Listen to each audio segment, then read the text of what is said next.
Hello, happy Wednesday, and welcome back to my weekly Q&A and live stream chat. For those of you that are new here, hello, my name is Brianna. I am the diva behind Diva and the Divine, and whether you are new or returning follower and a regular member of this community, I am so glad that you are here with me on this cold and snowy night. Welcome.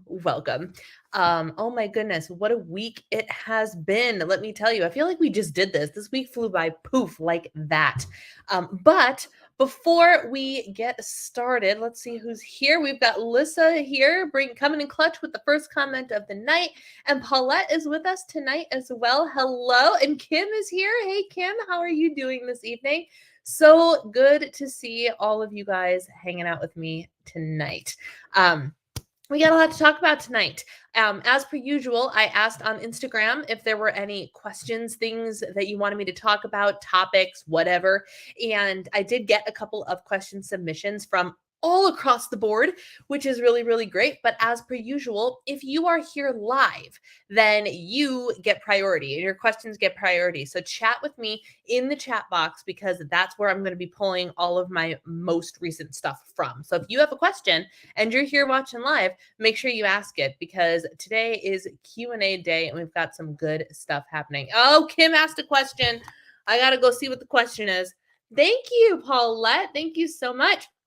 This is that Ulta lip stain that I told you guys about a couple weeks ago with a hot pink lip gloss on top of it. This is the no makeup look, y'all. I have been, I haven't washed my hair in like 2 days, 3 days. It's been a minute. I'm showering when I'm done here tonight. I went out in the snowy snow. It wasn't so bad. I'm dramatizing, but I am somebody who does not go out in any of the snows. No snow, and there was snow falling, and I knew I had to go to Sam's Club because we're in like winter weather watch. We're not under winter storm watch, but winter weather watch until like Saturday or something stupid like that. And so just every single day, there's a chance of snow at some point during the day. Do you really know when? Do you really know if the weather app is going to actually tell you something legitimate? I don't know, but all that to say, I knew I had to go to Sam's Club this week because there are just a couple of things that, when you have the membership to the bulk stores, Costco, Sam's Club, BJ's, that the prices are so much better there that there are things that you just refuse to buy elsewhere, right? And we were getting to a point with a couple of things that I needed to go to Sam's Club or Costco. So even though the snow was falling today, I was watching it and I don't feel great. Aunt Flo has made her appearance today, so I'm feeling fabulous with y'all tonight, as you can only imagine if you've experienced it. But I put on my big girl pants and I was like, I'm gonna go to Sam's Club anyway, because today, even though it's currently snowing, is my best bet. So I drove in the snow. I get a pat on the back. I drove in the snow. I got out of the car and got gas in my car at Sam's Club. And I went and bought all the things at Sam's Club, which felt ridiculous because I was just at Sam's Club, 3 weeks ago, 2 weeks ago? I don't remember how long it's been. But I felt like what I spent at Sam's Club should not have been spent at Sam's Club. But it was. It's fine. Hi, Lauren. Good to see you. Welcome back to the chat. So while I look up Kim's question, because now I got distracted by talking about the snow, and I'm getting messages about stuff as well. People are messaging me. Do you guys remember when I posted, it's in my Instagram highlights, but when I posted about like fiber and calorie count and whatnot, ages and ages and ages ago. It was literally, I think it said 152 weeks. Somebody watched that reel of mine, or not reel, watched that highlighted story of mine and sent me a message. How many days below protein before repercussions? Okay, good question. Good question. Um, I have been busy today. I've so it's this funny thing, right? Because I was just about to say I could have been busier. I could have been. But I did a lot of things today on a day that I really wanted to do nothing.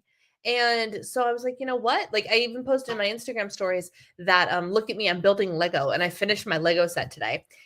Which was it was like a 9-bag undertaking. It was really great. I did the Chamber of Secrets from the Harry Potter series. It was super, super fun build. But it takes like it's actually like finger therapy because it's so difficult for me to pinch and squeeze and do all of those things. So I'm legitimately it took me like an hour and a half, 2 hours to do 2 bags because I kept breaking things and pushing things the wrong way. And it was ridiculous. But that I posted it like this is productivity this afternoon because I'm actually trying to clean up the kitchen table that we've made a mess of with Lego pieces. And so I need to get this done, but also it's low key. I made myself a cup of decaf coffee. I was watching some Will and Grace, and it was absolutely lovely. So I'm trying to learn to give to find that balance of giving myself grace but also not using grace as an excuse to be lazy.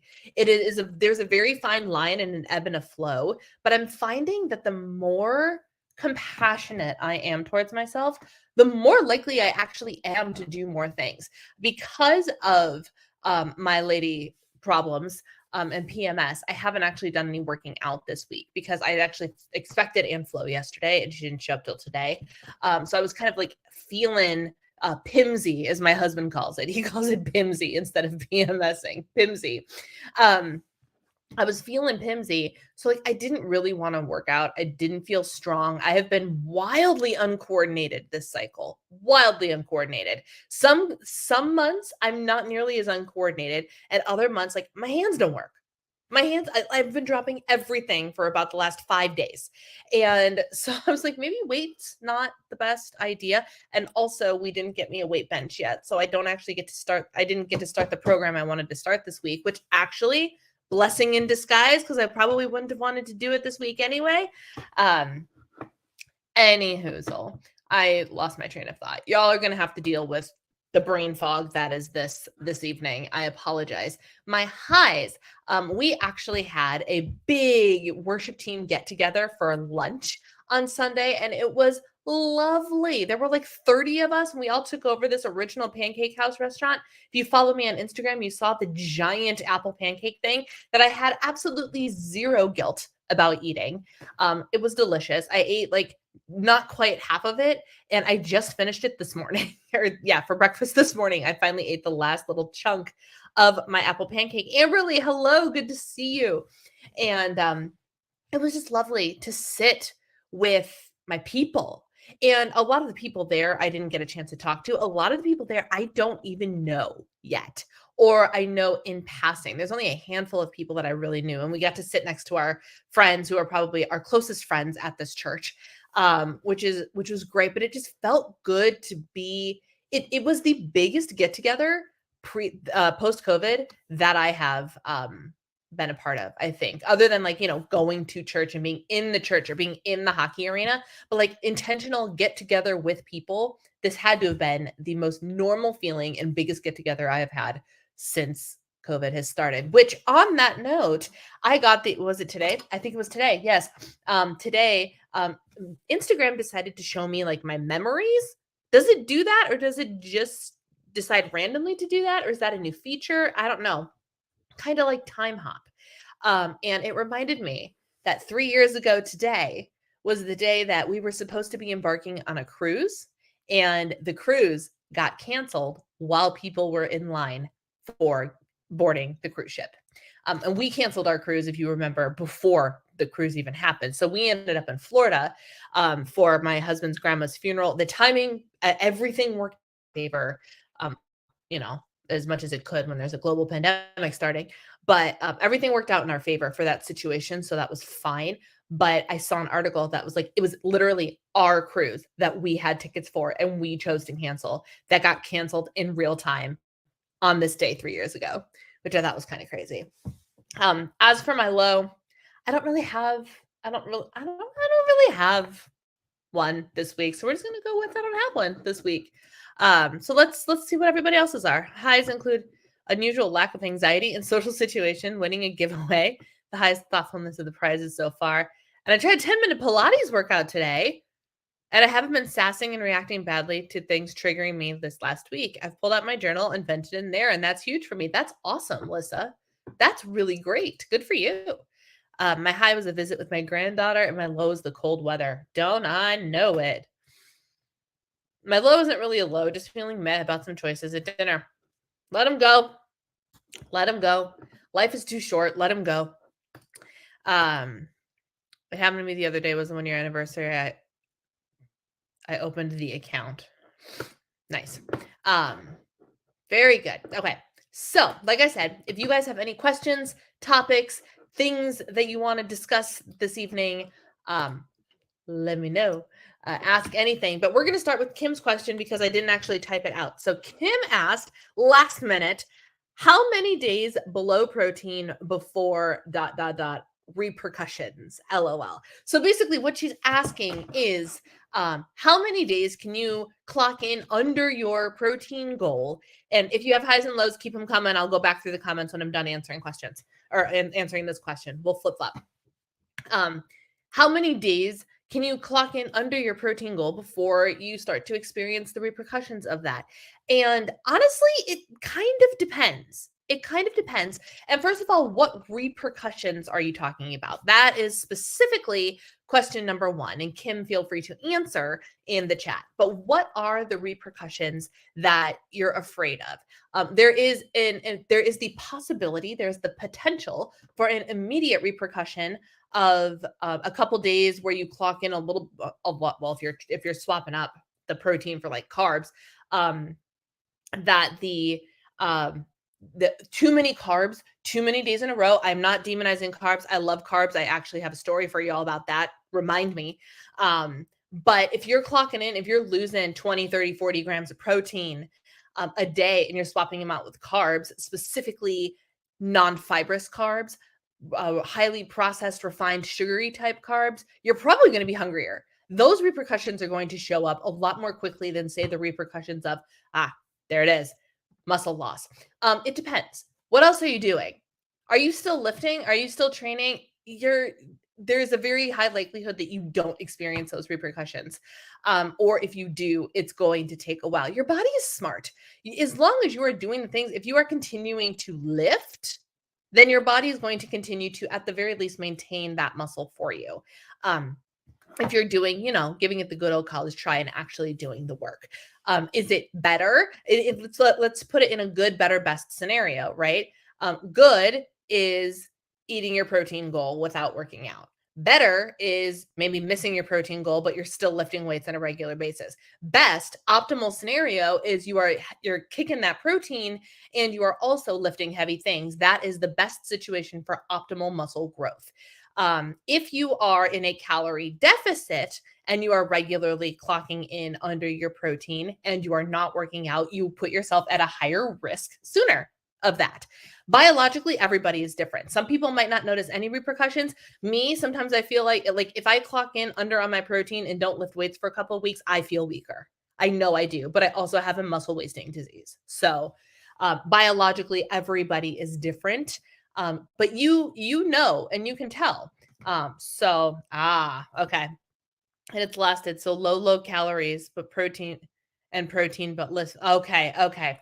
So you're in like the extreme end. So what I would do, Kim, once it's lifted, if you've been really extreme in your deficit for a couple of days, I would do like a little brief refeed cycle, eat up at maintenance for a couple of days to catch up. Or graduate, do like I'm going to call it a reverse diet scenario, but you know what I mean, right? Like, don't be like, I feel amazing. Let's eat 2,500 calories. Not if your stomach can't handle it. Do what your stomach can handle because you are obviously coming back from a flare up of gastrointestinal issues. Therefore, if your stomach can handle an increase in the calories to kind of try and refuel things, awesome. If not, then don't, then just, try to get back to normal. Try to get back to normal is what you need to do. I wouldn't worry too much about it. I'm sure you're fine. I'm sure you're fine, especially if you keep moving. So don't worry too much about it. I hope that answers your question.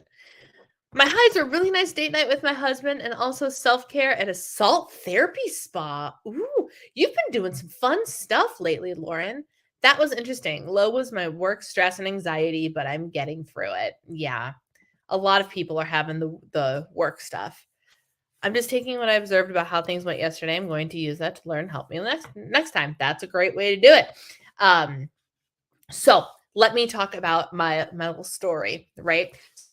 Remember last week when I talked about my hypoglycemic episode and we talked about continuous glucose monitoring, all of that jazz. And Kim actually had the brilliant suggestion of getting a regular glucose monitor where you do like the finger prick, right? And I was like, that's brilliant. And so I did. And it took me a couple days to actually get it because they sent me Amazon. I ordered like this kit that had like the monitor and the Lancet device and extra Lancets and extra testing strips. And the first time the box showed up, half the stuff that was supposed to be in there was missing. And then the second time stuff showed up, more stuff was there, but not everything that was still supposed to be there. Crazy, but everything that I needed to get started. And so I ended up doing a bit of testing over the last handful of days, and it has been wildly informative. And it's really interesting.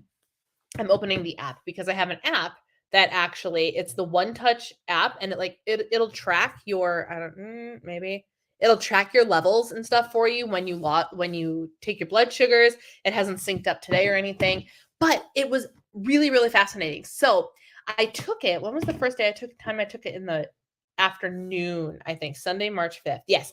So Sunday, remember what I said I was doing on Sunday? Sunday, I went to the Original Pancake House and I chose this giant apple pancake that I don't actually know what it was because I was expecting buttermilk pancakes, like a stack of them with like apple and stuff on it. And that is not what I got. I ended up with like this souffle looking thing that was like 1.5 inches thick, kind of looked like it was heavily egg based.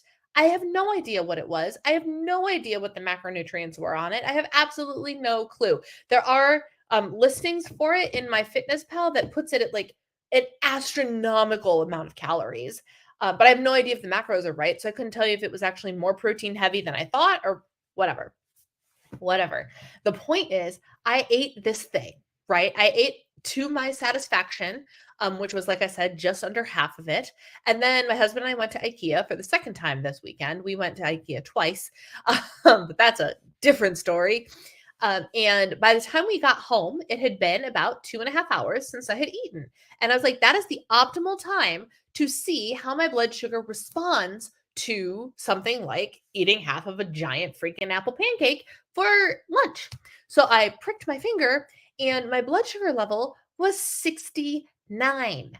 I expected it to be like twice that. Not even joking, at least twice that. And it was 69, which means my blood sugar, my insulin levels and everything had already taken care of this pancake thing that I ate for, I don't know, 800 calories. I have no idea.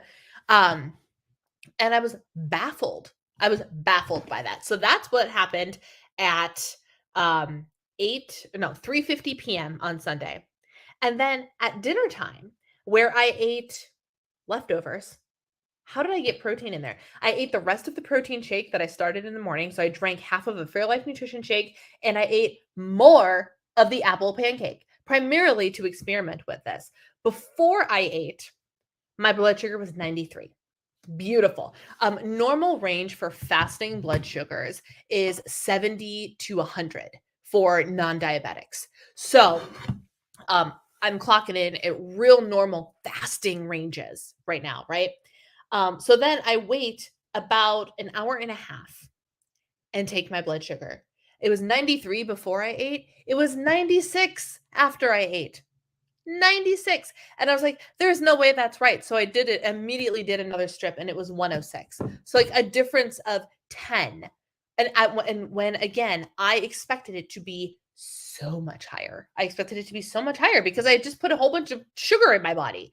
And then the next day, Monday, I took my fasting glucose, which was 96, which I actually thought was high. And I texted my mom, nurse mom, who's a diabetic and so very well versed in blood sugar. She goes, nope, anything 70 to 100 is completely normal. Your blood sugars are great. And then Monday, after I ate lunch, which was like a salad and then like a little piece of dessert. Hi, Kathy. Good to see you. My blood sugar, I took it so it would be like optimal time, like an hour after eating. Like what was my blood sugar spike? 120. 120. And then I took it again an hour later because I'm like, okay, maybe my body needed more time to get the sugar. Oh, I remember what it was. I baked that day. I was like, why was I convinced that my sugar was going to be so high? I had a really lean, clean, higher fat and high protein salad from Be Well by Kelly, Kelly LeVac's book. I made her salad this week. And so I ate that, but then I baked these lemon bar cookie whatchamacallit things that I kind of made up based on a cake mix and homemade cream cheese frosting. Homemade cream cheese frosting. Hi, Jordan. And so because of that, I can't bake and not snitch a little bit, right? Taste test my work. And so I took my blood sugar after I ate unnecessary, like, a couple spoonfuls of homemade cream cheese frosting, a couple bites of this creation. And I expected 140, 150, 160. I got 120. One freaking 20, which is like in the Be Well by Kelly book, like she gives you guidelines for what your blood sugar should be if you're in like perfect blood sugar management, according to her program. I'm falling in those levels after eating a bunch of sugar.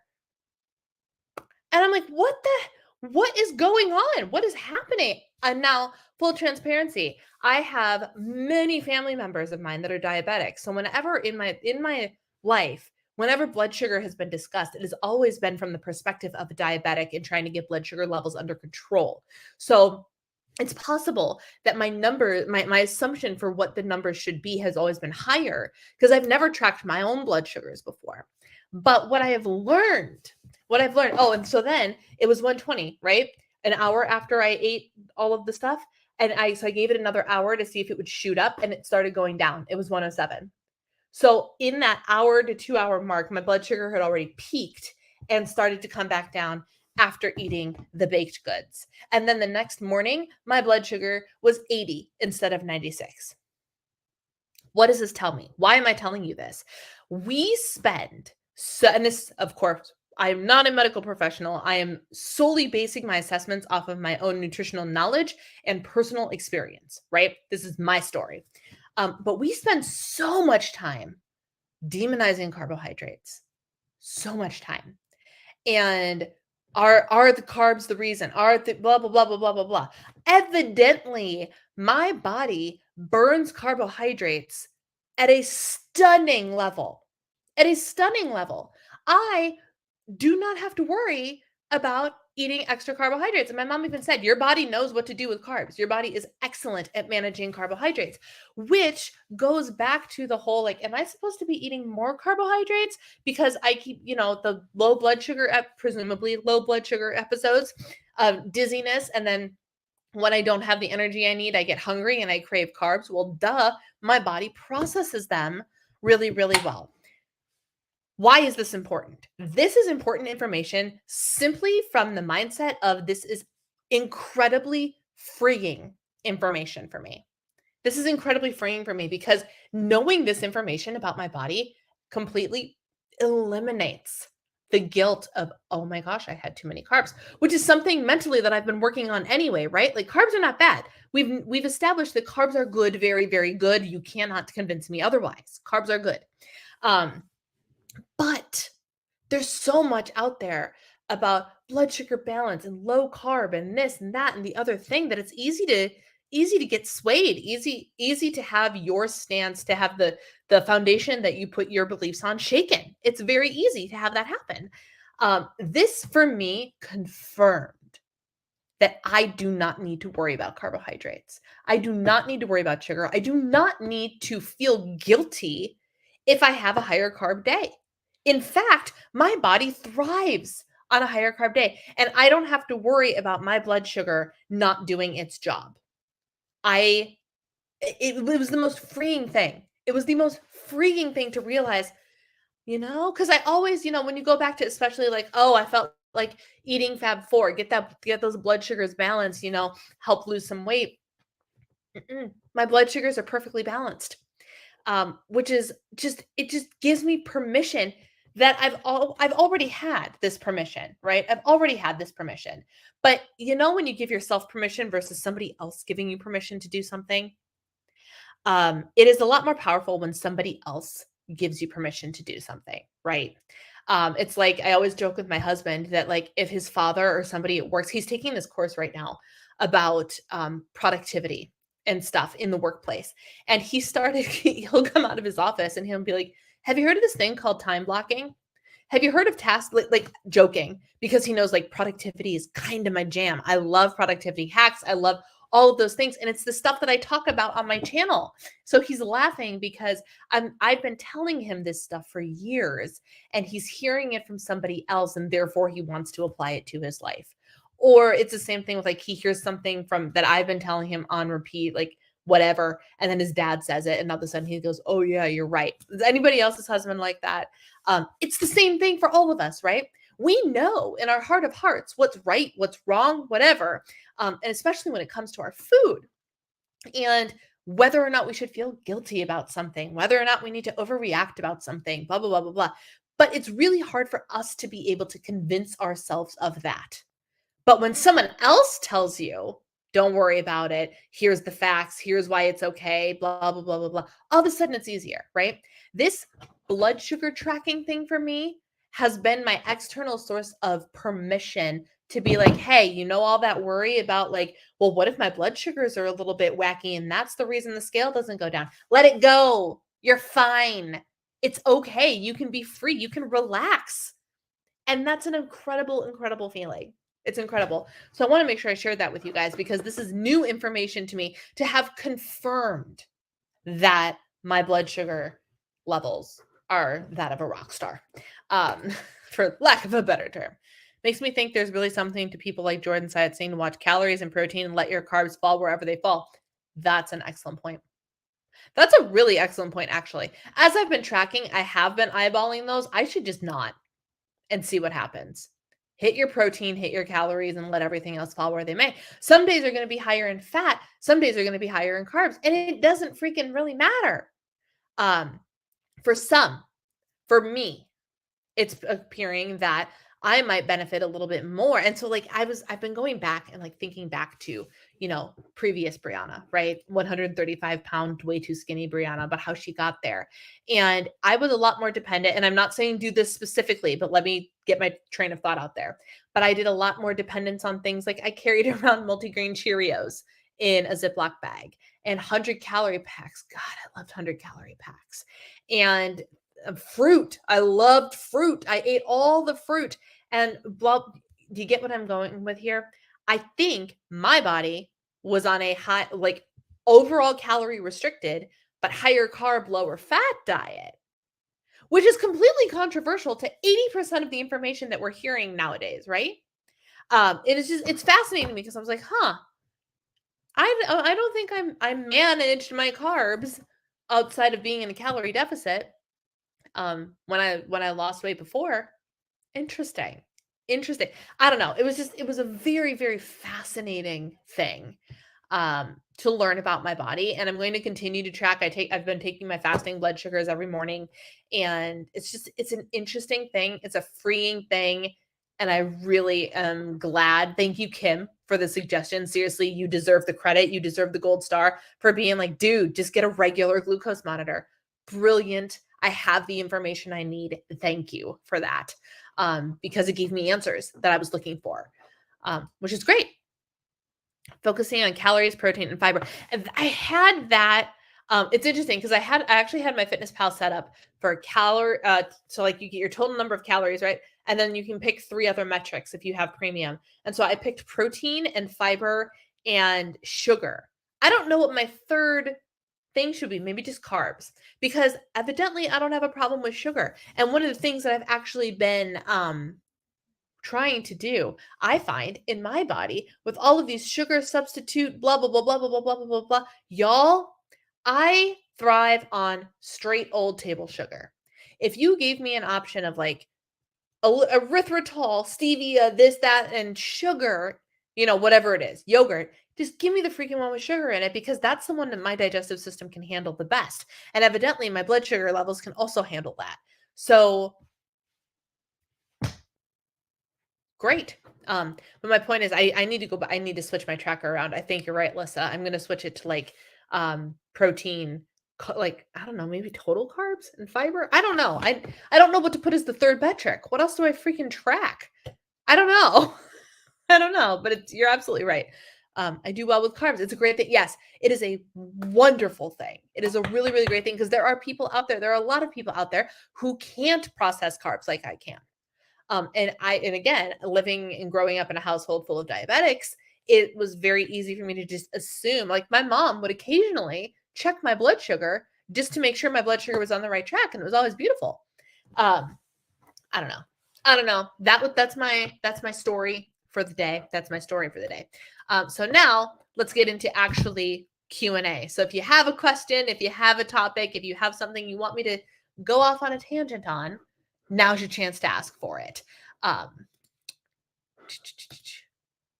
just focus on calories, protein, fiber, and the fat and carbs fall within my ranges, and it's way easier. Yep. And that's what I'm going to start doing. Actually, this is totally related to one of the questions. So I will get to that in a second. But let's start with light and fluffy. One of the questions today was, what are you currently watching? And I can't remember if we actually talked about this the other day or not. Sorry, I'm realizing, and I need your feedback on this. I'm realizing that I talk really fast. And I've always talked fast. What I don't know is if that's a problem for people, especially on the replay. If you're somebody who's watching on the replay, I know there are replay people. I do it too. I take no offense, who play my videos and YouTube videos in general. I am now I play all YouTube videos on 1.25 speed just to make things go along just a little bit faster and gain a couple minutes back per YouTube video that I watch. But I realize that I speak so quickly that if you speed me up a little bit, it might become unintelligible. So let me know. So that's what I'm like, I'm trying to slow down my pace just a little bit and over enunciate like I am on the stage because that can be better for people.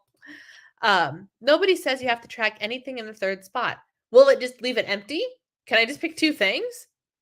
Put something completely random that you won't care about. That's true. Yes, 100%. I'm really glad you found this to be true for you. That's awesome. It's 100% not how my blood sugar reacts to carbs. Right. And everybody is different. And so it's really valuable information. And this is why there's, again, for like calculating your calories or your macros, there's also a good, better, best option, right? It's kind of all falls under the health thing, right? Good is using one of the automatic calculator type things to calculate your calorie deficit, your TDEE, your BMR, your macros, whatever, right? That's a good option if you need a place to start.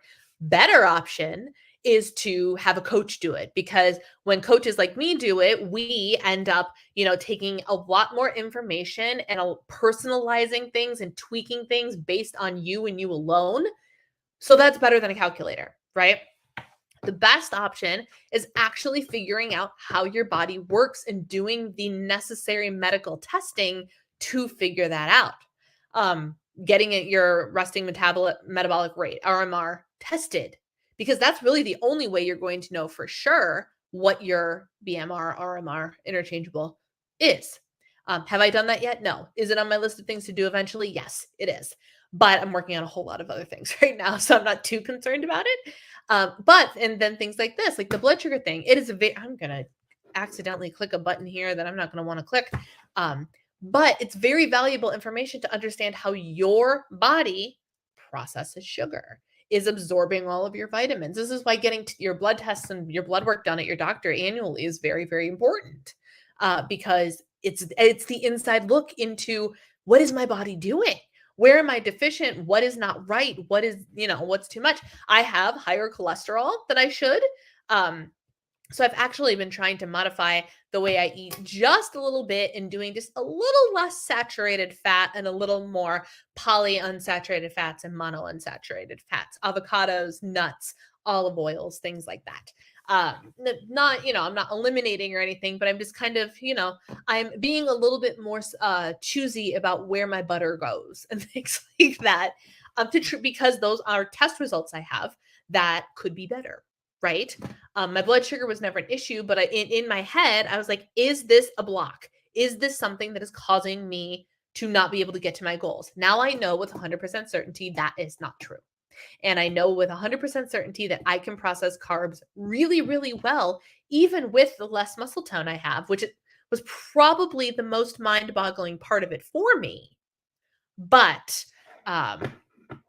it's valuable information. Getting as much valuable information about your body and how it works personally is wildly important. Weight or inches. I've lost 4 inches off my waist. Paulette, that's amazing. Good for you. Good for you. All right. Back to my question. What are you currently watching? We are watching Boy Meets World. Yes, we are watching Boy Meets World because we recently discovered Pod Meets World, which I believe I talked about in a video, and my husband is eating it up. He loves it. I love it too. Don't get me wrong. I love it too. But like, he's real excited about it and really into it. So we're actually it's going to take us literally 5 years to get through this, because when we're home, when we're not road tripping, we don't have time to listen to things together unless we make time. But he wants to watch the episode and then listen to the episode of the podcast and then watch the next step. They're 22-minute episodes. It takes us 3 times as long to listen to the podcast as it does to actually watch the episode of the show. But we're listening to Pod Meets World. We're watching Boy Meets World, and we are loving it. We are also watching The Office. Slowly working our way through that. We have recently moved one of our PlayStations downstairs, so we have a DVD player connected to our downstairs TV, which is making it a lot easier to watch things like The Office on a whim, because then I don't have to trudge upstairs. It's a thing. Once I hit a certain time of night, it takes a lot of motivation necessary to get me up the stairs again. And so we moved one of the DVD players downstairs, basically so I could watch Harry Potter while I was building Lego. And we're just leaving it there, which is great. So we're watching The Office. And then the big TV show that we are currently watching is Castle with Nathan Fillion. And we're loving that too. I'm really enjoying this show. It's one of those things where because I'm a sucker for a good romance story with the sexual tension and blah, blah, blah. And don't spoil anything for me if you've seen it, but I know they get together at some point. That is what I know. So every episode that I watch, I sit there and go, is this the episode where they kiss?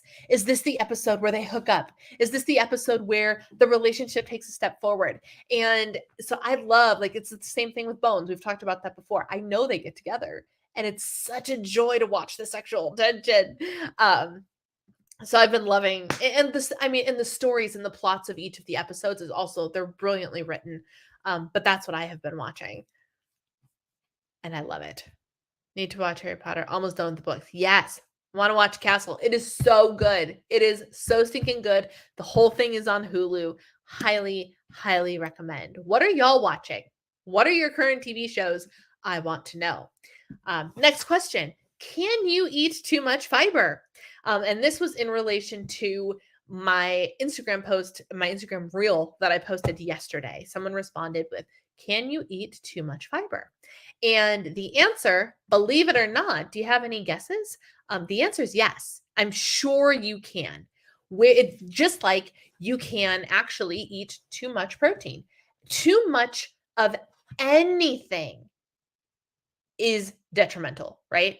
And name any good thing, anything that is good and wholesome and awesome and good for you in this life, and take it to an extreme level. And you will notice that the likelihood of it still being good for you is not high, right? So Can you eat too much protein? Yes, you can. And it's more of at some point, yes, your body will have a harder time processing the protein.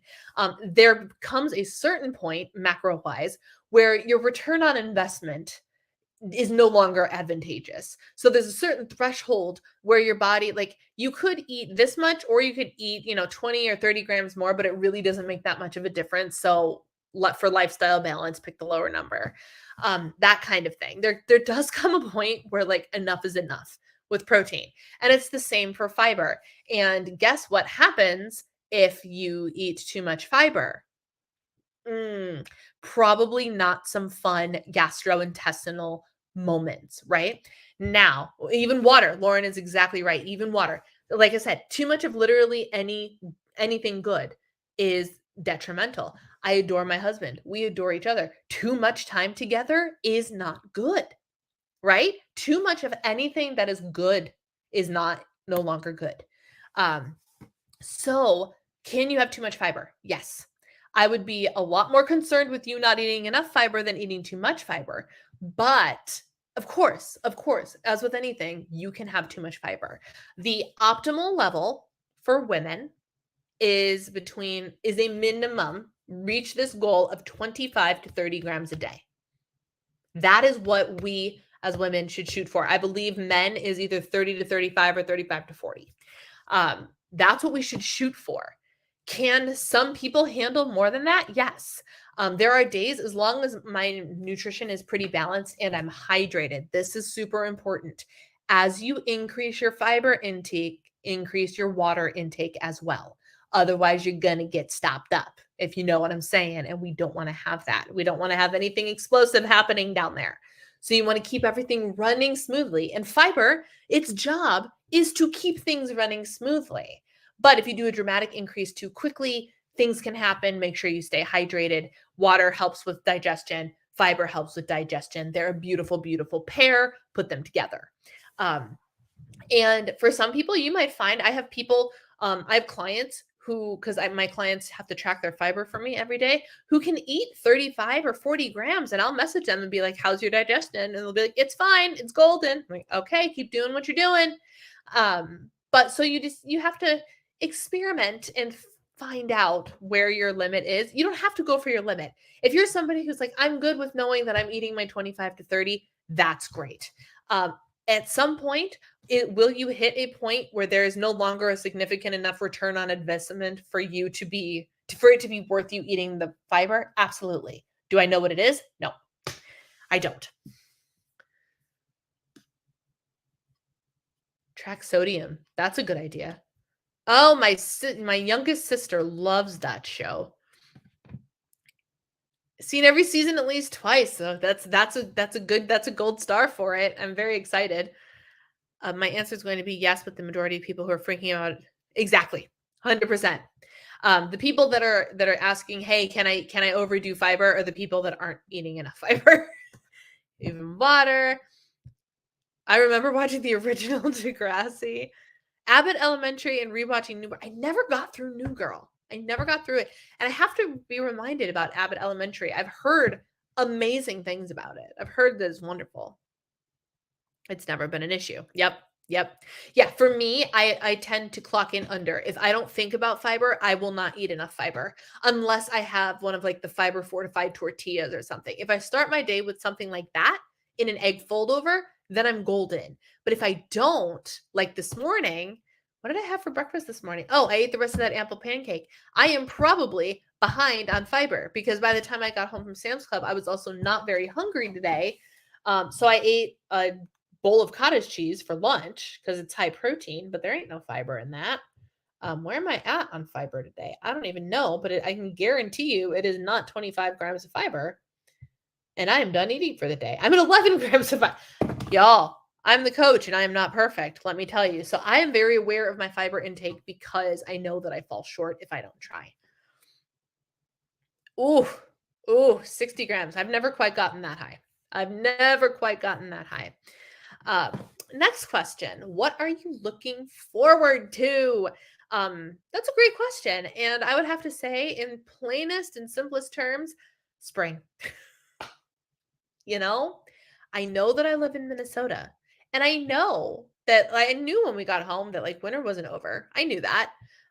In my heart of hearts, I knew that I was in for at least one blizzard and one snowfall, but having it just constantly, what's interesting is it keeps snowing and accumulating, and then it gets just warm enough where we can start to see the edges around our deck, like enough melts where the roads get cleared out and like some of it is melted, but not all of it is melted. We still have we're gonna have piles of snow around here until mid-May at least. But I'm just every day that I look outside and the snow's we had a really heavy snowfall just the other day, like heavier than it ever was in the blizzard. It was like big, fat, wet snowflakes that just came falling down. It looked like Christmas outside. Like the trees were covered, weighed down in snow, and it snowed for a handful of hours. And I'm just like, I'm over it. Like as I was driving through today, I wasn't even like angry that I had to drive through it because I was just like, oh, I'm driving through it and I don't feel, I'm fine. I'm not having an anxiety attack over it, whatever. But I'm just like, I'm done. I don't want to wear a jacket anymore. I just wanna, and I've only been in the freaking winter for not even a month. When did we get home? About this time, a couple more days, and we will have been home a month. But man, I'm just ready for spring. I just that glimmer of hope, just that first 45-degree day. Just I want, you know what it is? Do you know what it is? I want to go outside and go for a walk. That's what I want, and it's not safe for me to do that. That's really what this is about. I think I have the elliptical machine downstairs. Yes. There's something it's very different to like walk and be on the elliptical machine for me. It uses different muscles, it uses a different energy level. And I'm like, I just want to go walk get some sun for 15 minutes and go outside and walk. That's what I want. And I can't do that. And that's probably why I'm griping about it.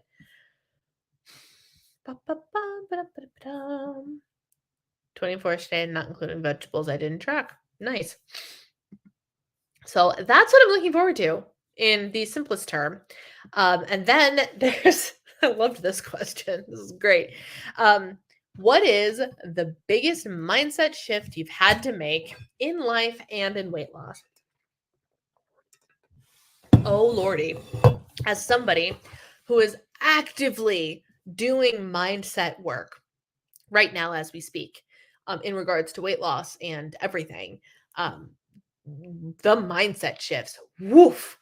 So in life, I just had an Aida moment. I don't know if anybody here even knows what that is, Aida, but I just went into the song My Strongest Suit in my head. But in life, my biggest mindset shift that to this day has been the most game changing, and I want to hear your guys' answers too, by the way. Oh, Fox, hey, I didn't know you were on here.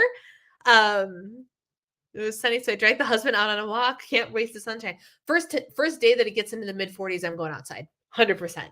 100%. Without a jacket, probably. Like just layer up in a couple sweaters and just go.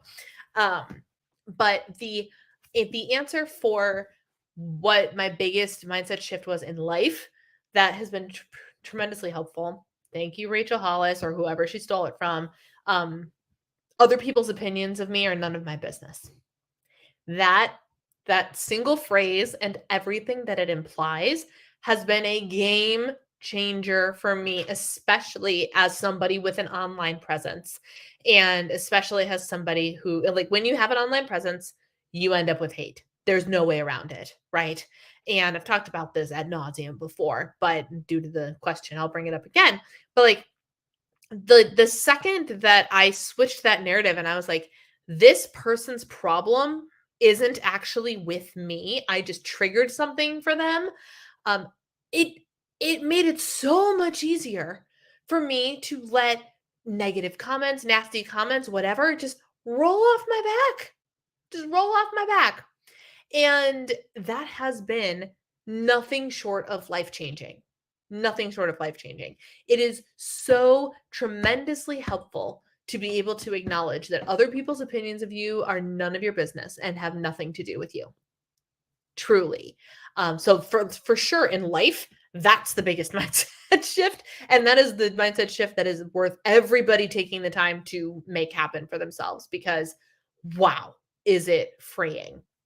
Now for weight loss, it gets a little bit more complicated, and there's some that I am still working on, truly.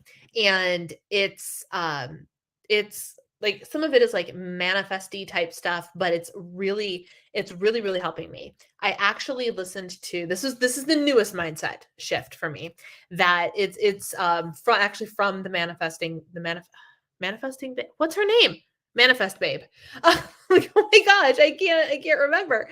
Um, so she did this little 5-day like secret podcast thing, right? And she referenced in this podcast the her one of her biggest mindset shifts that helped with her weight loss. Actually, she had put on about 40 pounds after she had her baby, and she was like, she was ready for it to come off, and it wasn't coming off. So she goes to see this person about like some reprogramming thing. I don't remember. But what this person asked her, he's like, okay, I would like help you to help me today with weight loss. And this guy looks at her and goes, well, why do you want to lose weight? You're already hot. Like, you don't need to lose weight. You're already hot. Why do you want to lose weight? And she goes, just because I can. And he goes, exactly. You don't need to lose weight. You don't need to lose weight. But you want to just because you can, just because it's fun, just because you have the ability to do it. So why the heck not? Just for the heck of it, just for funsies. And what that does in the brain is it actually goes from this. When you put so much importance on something, it becomes a life or death situation, and then your body starts to, like, when you go into the lack of everything. And this was about my Instagram reel the other day, right? Yesterday. When we think of having to lose weight, we think of all of the sacrifice that we are going to have to make for it, right? All the restriction, all of the things that we can't eat, the bad foods, all of these things, restriction, loss, this, that. It's even called losing weight, which is a negative connotation, right? Losing something is a negative connotation. And instead, she was like, you don't have to lose weight. You can if you want to, but you don't have to, because you're fine just as you are. And just like as she was saying that, I sat there and was like, dang, that has power when you say it that way. Because in my situation, and I know there are people who are going to be like, well, medically, I need to lose weight, blah, blah. Yes, I know. I understand. In my situation, do I have to lose weight? No. My husband still loves me just the way I am. I've got clothes in my closet that fit. I am, for better or for worse, healthy. My doctor even said that I don't have to lose weight. I literally don't need to. So why do I want to lose weight? Just for fun. Just for fun. And all of a sudden it's like, bam. Just because I can, but I don't need to. All of a sudden it takes all of the pressure off. Takes all the pressure off. So between that and the whole like, hey, you're actually allowed to eat carbs because your body does just fine with them. It's like, this has been a very pressure releasing type of week for me. It has been wonderful. So that is the newest mindset shift that I'm actively working on. And then there's another one I'm working on, taking the actions of the person who already has what you're going after type of thing, which is another manifesty type thing. But like, how would that person react? How does that person feel around food? Does she feel free around food, or does she feel restricted around food? And let me tell you, as I've started to take the freedom in food mindset this week, I've done amazing. I have done so good this week. It just feels like, not on the scale because hello, Aunt Flo is here, but that's fine. But like, just in terms of how I've been eating and listening to my hunger cues, and it's wonderful. A couple other mindset shifts that I teach in my group coaching and things like that, mindset shifts that need to change. The most profound one is one of the most, they're all so good. They're all so good. But the scale not being the only metric of success, huge, huge, huge, huge and major. Because the second you learn to let go of that number and be okay with those fluctuations, that you are inevitably going to see freedom. Freedom. It's all about freeing things up and managing expectations, right? So the mindset around the scale, super important. The mindset over good or bad foods, super important. There are no such things as good or bad foods. There's always a good, better, and best choice. You could always choose things that are closer to in alignment with your goals, but there's no such thing as a good or bad food. No such thing. I have been eating my lemon bar cake disaster things that are actually exquisitely delicious, y'all. I brought them to the game night and they were a hit. Um, and I've been eating them every day. And and it's not a bad food. It's just food. And I can have my little piece of dessert and not feel an iota of guilt about it because there's nothing to feel guilty over. And it's a wonderful thing. It's a wonderful thing. There's no such thing as good or bad food. There are foods that calorically will help you reach your goals. There are foods that will nutritionally help keep you fuller, but it doesn't make a food good or bad. It's just food. That's a mindset shift that is super huge. Another one, and one that in all things in life applies to all things in life, not just weight loss, but it's really, really good for weight loss too, is the all or nothing mindset. That is a mindset that needs to get busted so quick because the second we lean into all or nothing mindset disaster happens, right? Because we're never going to be perfect. So if you have all or nothing mindset, you are automatically set up to fail because you are never going to hit the all of the time, right? So being able to let go of all or nothing mindset and being able to find what I call the gray area between perfectionism and not doing a darn thing. There's a whole lot happening in here. And the more that we can learn to live in here instead of on one of these two rigid sides, the better off things are going to be and the more success we are going to have because busting through all or nothing mindset is wildly critical. Wildly critical. My biggest mindset change has been 100% forgiveness. Has 100% been forgiveness is for me, not the person I'm forgiving. Oh, yes. That is a good one. It doesn't mean I need to reconcile if I don't want to, but holding on to it is toxic. Very, very true. Yes, 100%. And I've heard that a lot before. You know, you need to, when you forgive somebody, it's for you. You need to let that go. You need to not have the weight of whatever that person did or said or didn't do or whatever on you because it's just going to drag you down. 100%. That is a great mindset shift. I don't care what my dad says. Spike cake with caramel frosting and Nutella I had yesterday was very good food. 100%. Yes. And I go, oh, I don't know if I've talked about this before, but I have there was a reel I saw ages ago. It had to have been at least a year or two now. But it was like I don't know if it was like the basic girls do one of these 5 things when they eat. And I don't remember if it was basic girls or if it was just women or whatever it was. But everyone has like their own little or a lot of us have our little tell when we're eating really good food. And mine was number 3, the dance. And I absolutely eat food. And if it's good food, you better believe I'm dancing. Sometimes the fingers even go out.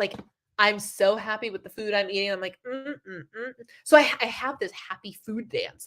That's when you know it's good food, right? The good food is the food that makes me do the happy dance, regardless of what it is. Sometimes, kid you not, sometimes it's the dessert. Sometimes it's the roasted vegetables. Not joking. I get so excited over a really good tray of roasted vegetables. You never know what food is going to make me do the dance, but when a food makes me do the dance, it is good food. That's the good or bad skill right there. What food makes me dance? Oh my goodness. All or nothing is big, 100%. All or nothing mindset's still a challenge, but I've been working on it. Switching to points-instead of calorie counting has really helped. That's awesome. I love that. Yeah, and there are so many more. Shameless plug, I am launching Mindset and Macros first round for 2023. That is my group coaching program. Let me know if you are interested in getting more information on that because that starts April 3rd, I think. It's going to be very good because this is what we dive into. We crack open all of these different weight loss mindsets that we need to break and what to do instead. It's super, super helpful. It's a lot of fun too. So yeah, those are my mindsets. And I'm doing, like I said, I'm doing some other mindset stuff now personally. And as I continue to explore what all of this different mindset stuff does and how it helps me, what works for me, I will share with you, and we'll see. But I'm taking the dedicated time because what's really important in weight loss and in life, right, is remembering that it's the mindsets and stuff that really hold you back. Like, the reason we emotionally eat is not the food's fault. It's not the food's fault. It's not the plan's fault. It's the mindset's fault, right? Whatever it is, whatever our ties to emotional eating is, whatever our ties to feelings of restriction is, whatever it is, it's all up here, right? We can follow directions and do things like we're told. Like, that's the easy part of weight loss. The hard stuff is up here. And so this is the stuff that I'm actively working on modifying. So on that note, my friends, it is 8 o'clock. We have made it through another live stream. I want to thank you guys so much for coming and hanging out with me today. It is a pleasure to spend this hour with you guys every single week. Thank you for your questions. Thank you for hanging out. And thank you for the conversation. It was super, super fun. So same time next week, my friends. I will talk to you all later. Take care.